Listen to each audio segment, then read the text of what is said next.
Hello, my name is Jack Bryant, and this is my app.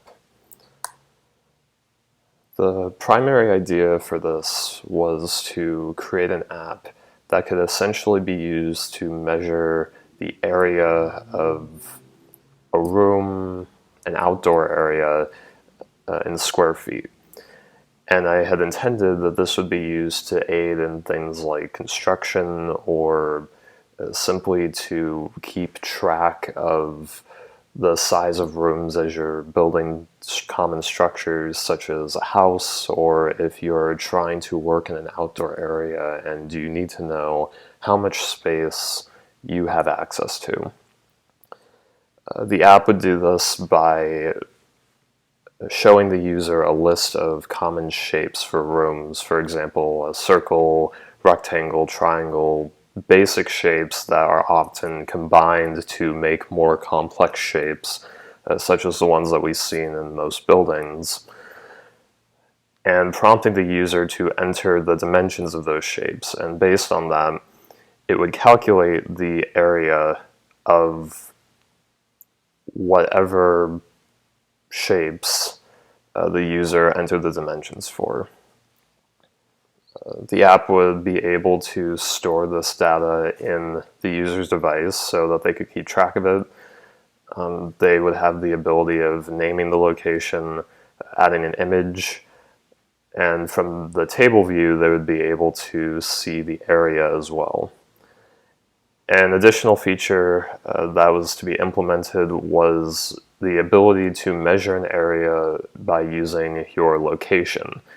The idea behind this was to have the user track their location as they moved. So for instance, they would start in one place, mark their location, move, and then mark that location, and so on until they created a concrete shape, or a shape that could be recognized by the app.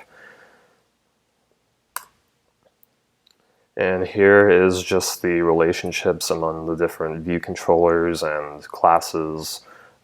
We have the model, which stores the array that keeps the locations. You can store one location or many locations. It's a one-to-end relationship. There are two main view controllers. There was the first view controller, which was the table view that would show you the stored locations, and the self-measure view, which is where the user would be prompted for the dimensions of the shapes that they wanted to measure. And here is just simply the MVC diagram to show some of the relationships between the model view and the controller. For instance, from the controller, you could access the model through the functions getPlace and getCount, which would retrieve a given location based on the name or the amount of locations you have, respectively. Obviously, the extent of the abilities of the app are pretty straightforward. It has the ability to take an input, and from this input it's able to calculate the areas of whatever shapes the user enters the dimensions for. This could range from anywhere from something as simple as a circle to as complicated as an octagon and everything in between. Obviously, there's a little variation in there since not all shapes are perfectly geometric like those. There are certain odd shapes that I wasn't able to add in. It would have the ability of accessing the photo library as well as the user's camera. Again, to add an image to the table view so the user would be able to see what location it is they measured in the case that they have multiple locations with the same name. For instance, if you have two that are marked living room, however, I had accounted for this and the user would not have been able to do this anyways, but should that have been a possibility. And as I said before as well, they would have had the ability to measure a location by tracking, well, their location, basically tracking where they were in the area they were measuring. There are some limits to what this would have not been able to do.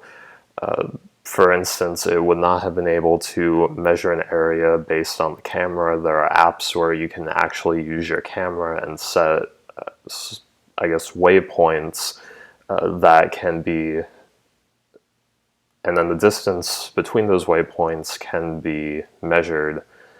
And also shape variety, again, I stuck primarily to common geometric shapes. I was not able to add in strange shapes, things with many curves or many lines or a mixture, simply because those shapes aren't necessarily traditional in construction. But however, that was something that I had considered for a time.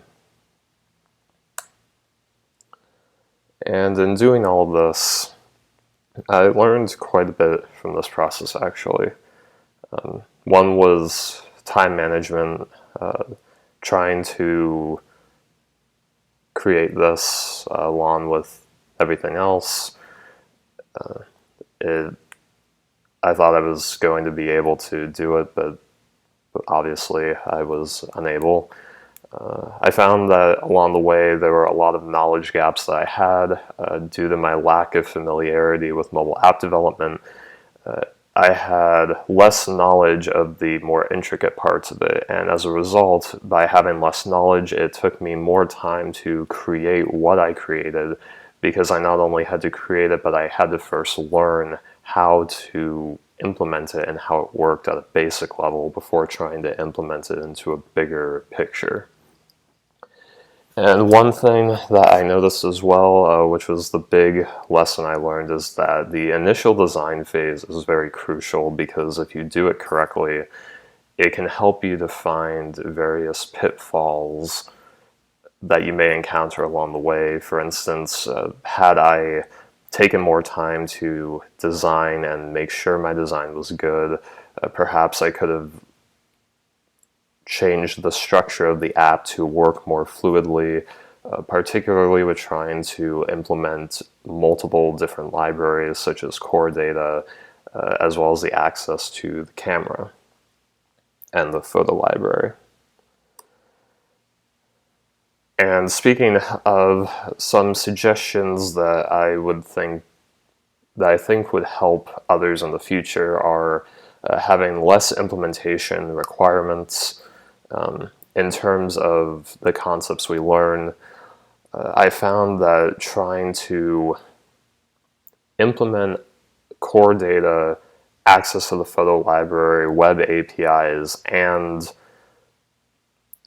location tracking sort of limits the options in terms of what you can create for an app, since there are some app ideas, for example, that are much simpler, where having something as complex as a web API call or location tracking doesn't really fit. And I feel like if you were to say, from these concepts, choose X amount to implement in your project, I feel like that would give students a little more options in terms of what they would be able to do. And overall, just more resources to go off of. The ones that were posted on Canvas were very useful. Unfortunately, I feel like there could have been perhaps more examples that ramped up gradually in difficulty. For example, with core data, it was shown how to implement core data with a single view controller, whether that be a table view or just a single view app with some text boxes. But what would have been nice is to, say, have an example of one view controller and then an example with multiple view controllers, and show you how multiple view controllers could work in conjunction with core data. And that kind of ties into the next point, which is different examples of concepts. I feel like the examples of the concepts we were shown were relatively specific, and they were very relevant to what we were learning. I just feel like it would have helped seeing these concepts implemented in more ways that sort of branch off from what we were learning traditionally, of just having a simple app with a few text boxes, or a simple table view where you're storing fruits, a name, and a description, or a city, a name, and a description. Those are very useful for these concepts, but I don't think they quite got me there in terms of being able to understand them and implement them well. Thank you.